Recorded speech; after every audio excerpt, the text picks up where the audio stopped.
భూపాలపల్లి ప్రాంతంలో సింగరేణి గని కార్మికులు అటు ఆదిలాబాద్ నుంచి ఖమ్మం జిల్లా వరకు ఉన్న సింగరేణి పరివాహక ప్రాంతం, గోదావరి నది పరివాహక ప్రాంతంలో వేలాది సింగరేణి కార్మికుల కుటుంబాలు ఉన్నాయి. మెడికల్ అన్ఫిట్ ఏదైతే మీకు బోర్డు ఉన్నదో కాంగ్రెస్ పార్టీ ఆ బోర్డును రద్దు చేస్తుంది.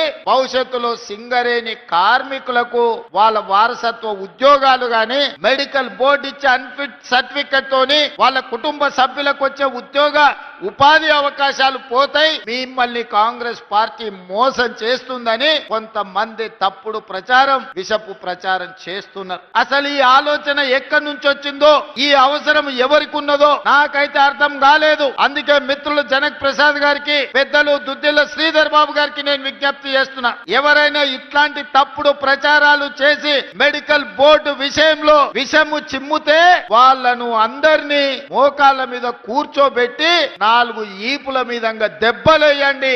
ఎందుకు అనంటే ఆ ఆలోచననే ప్రభుత్వ పరిశీలనలో లేదు. కార్మికులు కోరుకున్న విధంగా కార్మికులకు మేలు చెయ్యడానికి రాష్ట్ర ప్రభుత్వం ప్రయత్నం చేస్తుంది తప్ప కార్మికులకు నష్టం కలిగించే ఏ నిర్ణయము ఈ ప్రభుత్వం తీసుకోదు.